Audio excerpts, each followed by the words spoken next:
ప్రభు నామానికే మహిమ కలుగును గాక. కూడి వచ్చిన మీ అందరికీ, కర్మల ఆత్మీయ సహవాస సంఘ విశ్వాసులందరికీ మన ప్రభువును ఆయన ప్రియ కుమారుడునైన యేసుక్రీస్తు వారి శ్రేష్టమైన నామలో శుభములు మరియు అందరికీ వందనాలండి. యెహెజ్కేలు గ్రంథం 43వ అధ్యాయాన్ని మనం ధ్యానం చేసుకుంటున్నాం. యెహెజ్కేలు గ్రంథం 43వ అధ్యాయం. ఇందులో ముఖ్యమైన అంశం ఏంటంటే దేవుని ప్రభావ దర్శనం. దేవుని ప్రభావ దర్శనం అందులో భాగంగానే మందిరములోనికి తేజోమహిమ ప్రవేశించుట, మందిరము యొక్క విధులు నేర్పుట అనే విషయాలు గత దినం మనం ధ్యానం చేసుకున్నాం. 12 వచనాలు మనం ధ్యానం చేసుకున్నాం. 13వ వచనం నుంచి మనం చదివితే బలిపీఠమును గూర్చి రాయబడి ఉంది. 13వ వచనం నుంచి 17వ వచనం వరకు ఒకసారి చదువుదాం. మూరల కొల చొప్పున బలిపీఠం యొక్క కొలత ఎంత అనగా మూరెడు, అనగా మూరెడు జానెడు బలిపీఠమునకు పీఠం ఒకటి ఉండవలను.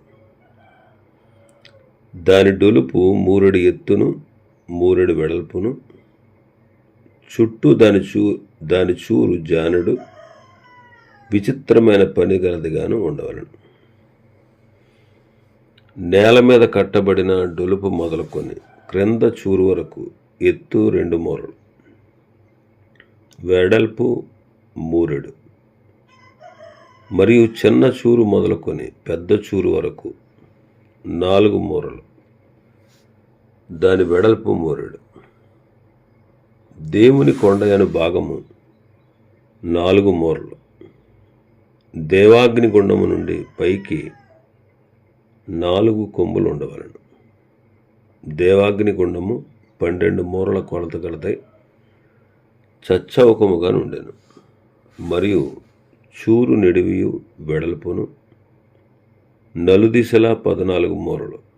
దాని చుట్టూ ఉన్న అంచు జానెడు, దాని చుట్టంతయు మూరెడు. డొలుపు ఒకటి ఉండెను.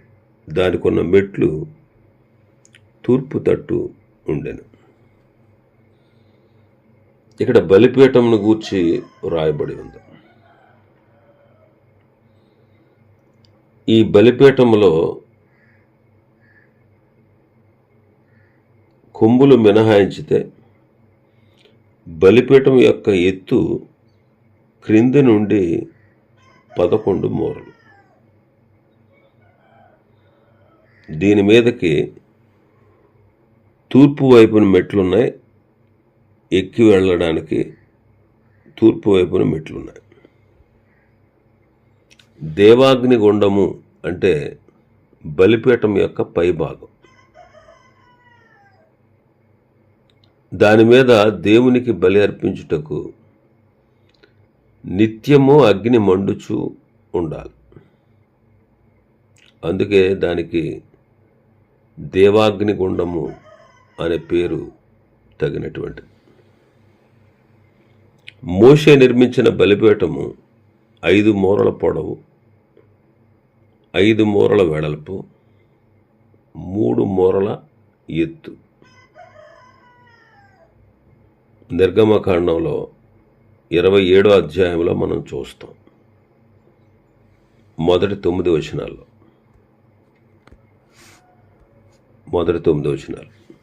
5 మూరల పొడవు, 5 మూరల వెడల్పు గల బలిపీఠమును తుమ్మకర్రతో నీవు చేయవలను. ఆ బలిపీఠము చచ్చౌకముగా ఉండవలను. దాని ఎత్తు 3 మూరలు. అలాగే సొలొమోను నిర్మించిన బలిపీఠము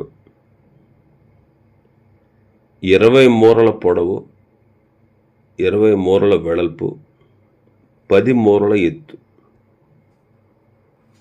ఇది సొలొమోను కట్టించిన బలిపీఠం. దినవృత్తాంతాల 2వ గ్రంథం 4వ అధ్యాయం 1వ వచనం. అతడు 20 మూరల పొడవును 20 మూరల వెడల్పును 10 మూరల ఎత్తును గల ఒక ఇత్తడి బలిపీఠమును చేయించాను. మరి ఇక్కడ చెప్పబడినటువంటి బలిపీఠము 11 మూరల ఎత్తు, అంటే క్రింది భాగం నుంచి మనం చూస్తే 14 మూరలు అన్నమాట. పై భాగం 12 మూరలు. ఈ బలిపీఠము ప్రభువైన యేసుక్రీస్తు వారికి పోలికగా ఉంది. ప్రభువైన యేసుక్రీస్తు వారికి పోలికగా ఉంది. బలిపీఠము ఒక్కటే, అలాగే ప్రభువైన యేసుక్రీస్తు వారు కూడా ఒక్కడే. ఈయన నిజముగా లోకరక్షకుడు. యోహాను సువార్త 4వ అధ్యాయం 42వ వచనంలో ఈ మాట చూస్తాం. యోహాను సువార్త 4వ అధ్యాయం 42వ వచనం. 42వ వచనం. సారీ అండి. మా మట్టుకు మేము విని ఈయన నిజముగా లోకరక్షకుడని తెలుసుకొని నమ్ముచున్నాము అన్నారు. సమరయ స్త్రీతో అన్నమాట.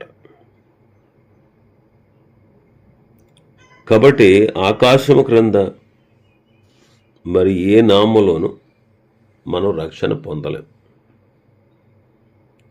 ఈ నామముననే మనం రక్షణ పొందవలెను, కానీ ఆకాశం క్రింద మరి ఏ నామములో రక్షణ లేదు. బలిపీఠము చచ్చౌకమైనది, అంటే సమానమైన కొలతలు ఉన్నాయి 4 ప్రక్కల. అలాగే ప్రభువైన యేసుక్రీస్తు వారు అందరినీ సమానంగా ప్రేమిస్తాడు. అందుకే అందరి కొరకు విమోచన క్రయధనముగా తన ప్రాణాన్ని ఇచ్చారు. తిమోతి 1వ పత్రిక 2వ అధ్యాయం 6వ వచనం. ఈయన అందరి కొరకు విమోచన క్రయధనముగా తన్ను తానే సమర్పించుకొనెను. అందరి కొరకు విమోచన క్రయధనముగా తన్ను తాను సమర్పించుకున్నారు. ప్రతి మనుషుని కొరకు ఆయన మరణాన్ని అనుభవించారు. హెబ్రీ పత్రిక 2వ అధ్యాయం 9వ వచనం. దేవుని కృప వలన ఆయన ప్రతి మనుష్యుని కొరకు మరణము అనుభవించినట్లు దూతల కంటే కొంచెము తక్కువ అడుగ చేయబడిన యేసు మరణము పొందినందున మహిమా ప్రభావములతో కిరీటము ధరించిన వానిగా ఆయనను చూచుచున్నాం. దేవుని కృప వలన ఆయన ప్రతి మనుష్యుని కొరకు మరణమును అనుభవించారు.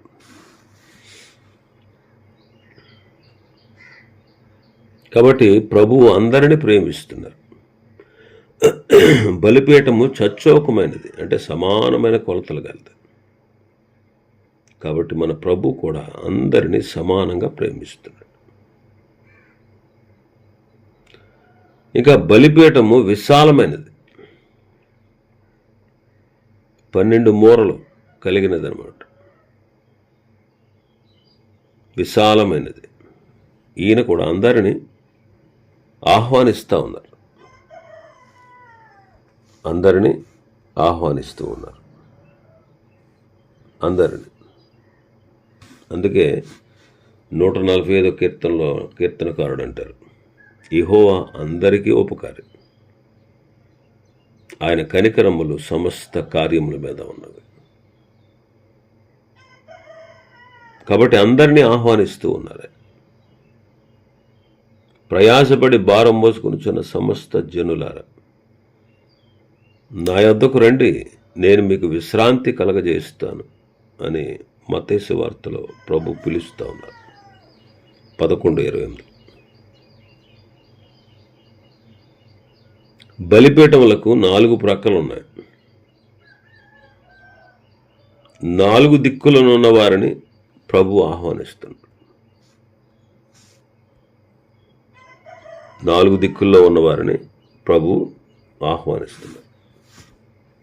జనులు తూర్పు నుండి, పడమట నుండి, ఉత్తరము నుండి, దక్షిణము నుండి వచ్చి దేవుని రాజ్యమందు కూర్చుందురు అని మనం చదువుతాం.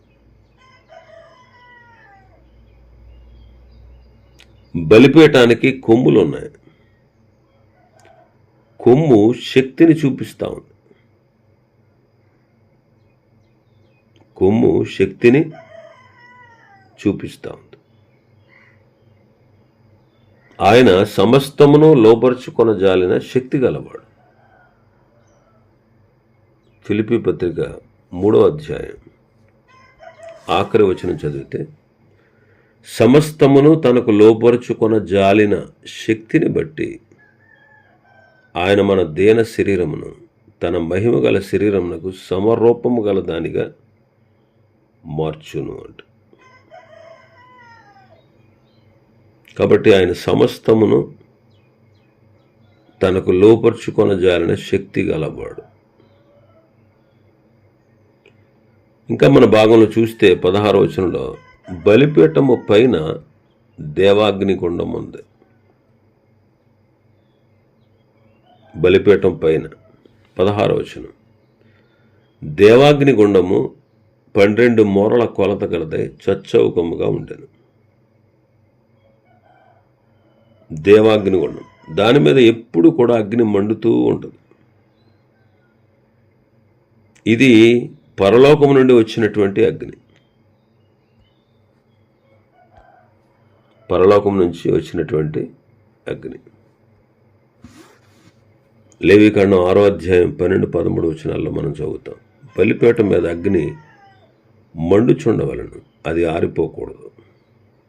ప్రతి ఉదయమున యాజకుడు దాని మీద కట్టెలు వేసి దాని మీద దహన బలి ద్రవ్యం నుంచి సమాధాన బలియగు పశువు క్రొవ్వును దహింపవలను.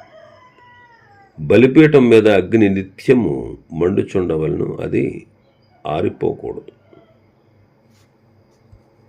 అది ఆరిపోకూడదు. లేవీకాండం 9:24 చదివితే, యెహోవా సన్నిధి నుండి అగ్ని బయలు వెళ్ళి బలిపీఠం మీద ఉన్న దహన బలి ద్రవ్యమును క్రొవ్వును కాల్చివేసెను. ప్రజలందరూ దానిని చూచి ఉత్సాహధ్వని చేసి సాగిలపడ్డారు.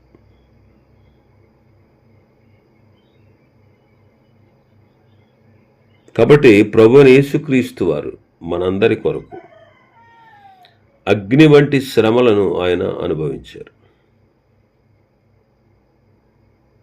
ఆయన మన కొరకు బలి అయిపోయారు. ఇంకా బలిపీఠము ప్రతిష్ఠించబడినది 26వ వచనంలో మనం చదువుతాం అన్నమాట. ప్రభువైన యేసుక్రీస్తు వారు తనకు తానుగా మన కొరకు ప్రతిష్ఠించుకున్నారు.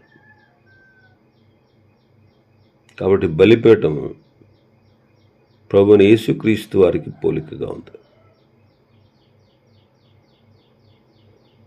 బలిపీఠమును ప్రతిష్ఠించుట మనం చూస్తాం 18వ వచనం నుంచి ఆఖరి వరకు.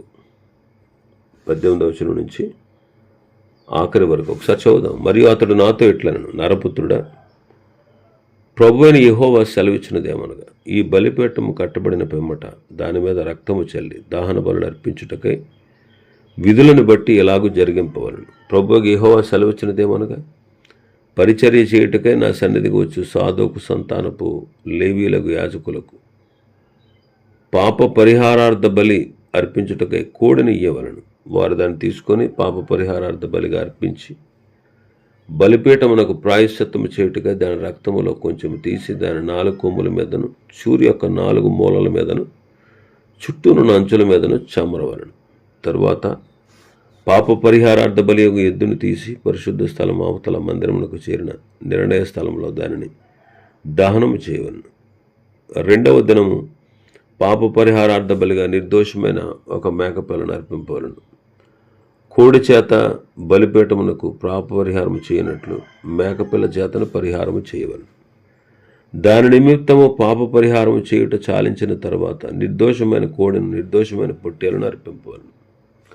యెహోవా సన్నిధికి వాటిని తేగా యాజకులు వాటి మీద ఉప్పు చల్లి దహన బలిగా యెహోవాకు అర్పింపవలెను. 7 దినములు వరుసగా పాప పరిహారార్థ బలిగా ఒక మేకపిల్లను, ఒక కోడెను, నిర్దోషమైన ఒక పొట్టేలను వారు సిద్ధపరచవలను. 7 దినములు యాజకులు బలిపీఠమునకు ప్రాయశ్చిత్తము చేయుచు దానిని పవిత్రపరచుచు ప్రతిష్ఠించుచూ నుండవలను. ఆ దినములు తీరిన తర్వాత 8వ దినమున మొదలుకొని యాజకులు బలిపీఠం మీద దహన బలులను, మీ సమాధాన బలులను అర్పింపగా నేను మిమ్మల్ని అంగీకరించేదను. ఇదే ప్రభువు యెహోవా వాక్కు. బలిపీఠమును ప్రతిష్ఠించినప్పుడు బలులు అర్పించుటకు సాదోకు సంతతి వారికి 7 దినాలు బలులు అర్పించుచు ప్రతిష్ఠ చెయ్యాలి. ప్రతి దినము మేకపిల్ల పాప పరిహారార్థ బలిగా పొట్టేలను, కోడును అర్పించాలి. బలిపీఠమును ప్రాయశ్చిత్తం కలగడానికి రక్తము కొమ్ముల మీద, అంచుల మీద చమరాలి. మొదటి దినమున కోడిని అర్పించాలి. ఎందుకు ఇలాగ రక్తము చిందించబడాలి అంటే, రక్తము చిందించుట ద్వారా మాత్రమే పాప క్షమాపణ ఉన్నది అనే విషయాన్ని మనం గుర్తించాలి. హెబ్రీ పత్రిక 9వ అధ్యాయంలో మనం చూస్తాం 19-20 వచనాలు. ధర్మశాస్త్ర ప్రకారము మోషే ప్రతి ఆజ్ఞను ప్రజలతో చెప్పిన తర్వాత ఆయన నీళ్లతోనూ రక్తవర్ణము గల గొర్రెబొచ్చుతోనూ హిస్సోపుతోనూ కోడెల యొక్కయు మేకల యొక్క రక్తమును తీసుకొని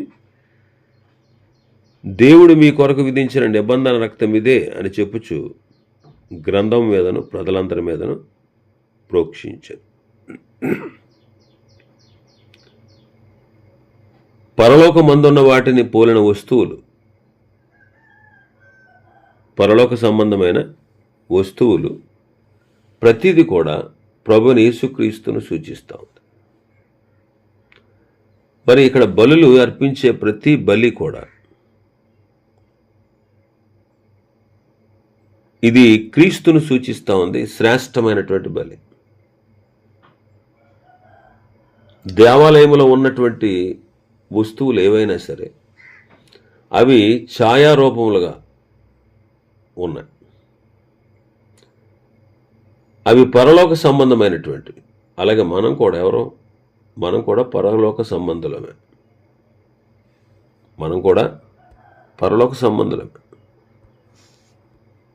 మనం అందరం కూడా.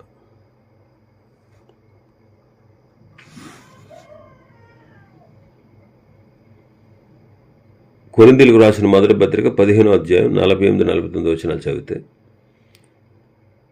మంటి నుండి పుట్టినవాడు ఎట్టివాడో మంటి నుండి పుట్టినవారు అట్టివారే, పరలోక సంబంధి ఎట్టివాడో పరలోక సంబంధులను అట్టివారే. మనము మంటి నుండి పుట్టిన వాని పోలికను ధరించిన ప్రకారము పరలోక సంబంధి పోలికయు ధరింతు. కాబట్టి బలిపీఠము ఎడ్ల యొక్క, మేకల యొక్క రక్తము ద్వారా శుద్ధి చేయబడుతుంది, ప్రాయశ్చిత్తం కలుగుతుంది. మరి ఈనాడు మన కొరకు ప్రాయశ్చిత్తం అయిపోయినవాడు మన ప్రభు అయిన యేసుక్రీస్తు. కాబట్టి ఆయన రక్తములో మనకు శుద్ధి కలుగుతుంది. ఆయన రక్తంలో మనకు శుద్ధి కలుగుతుంది. దేవుని కొరకు బలులు అర్పించుటకు బలిపీఠాన్ని ప్రతిష్ఠించాలి.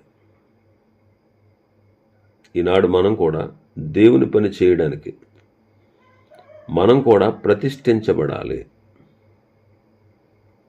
సజీవ యాగముగా మీ శరీరములో ప్రభు కొరకు ప్రతిష్ఠించుడి అంటారు. కొరింథీయులకు రాసిన రోమీయులకు రాసిన పత్రిక 12వ అధ్యాయంలో మనం చదువుతాం. 12వ అధ్యాయం 1వ వచనం 2వ వచనం చూస్తే, కాబట్టి సహోదరులారా, పరిశుద్ధమును దేవునికి అనుకూలమైన సజీవ యాగముగా మీ శరీరములు ఆయనకు సమర్పించుకున్నాడని దేవుని వాత్సల్యమును బట్టి మిమ్మల్ని బతిమాలుకోవచ్చు. కాబట్టి బలిపీఠము ప్రభువుని క్రీస్తును సూచిస్తూ ఉంది. బలిపీఠము విశ్వాసిని కూడా సూచిస్తూ ఉంది. విశ్వాసులైనటువంటి మనం బలిపీఠాన్ని ఎలాగైతే ప్రతిష్ఠించారో అలాగ మనల్ని మనం ప్రభు కొరకు ప్రతిష్ఠించుకోవాలి. బలిపీఠం ప్రతిష్ఠించబడిన తర్వాత దాని మీద అర్పింపబడిన బడులు దేవునికి అంగీకారం అవుతాయి. అందుకే 27వ వచనంలో మనం చదువుతాం మన భాగంలో. ఆ దినములు తీరిన తర్వాత 8వ దినం మొదలుకొని యాజకులు బలిపీఠం మీద మీ దహన బలులను మీ సమాధాన బలులను అర్పింపగా నేను మిమ్మును అంగీకరించేదను. మన జీవితాలు ప్రభువుకు అంకితం చేసుకొని ప్రభు పని చేస్తే ఆయనకు మనం అంగీకారం అవుతాం. అదే దేవునికి ఇష్టకరమైనటువంటి సేవ. సారీ అండి. మనం ఎంత పని చేసామనేది కాదు ముఖ్యం, మనం చేసే పని ఎట్టిదో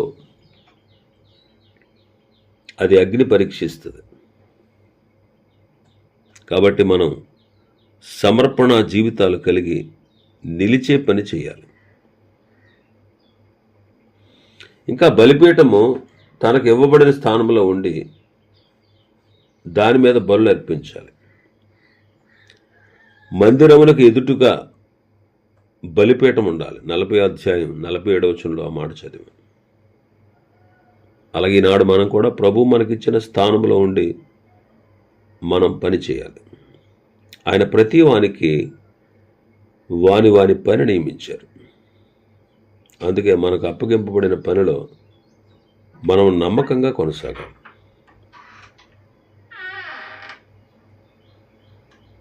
యోహాను తన పనిని నెరవేర్చి తిరిగి వెళ్ళాడు.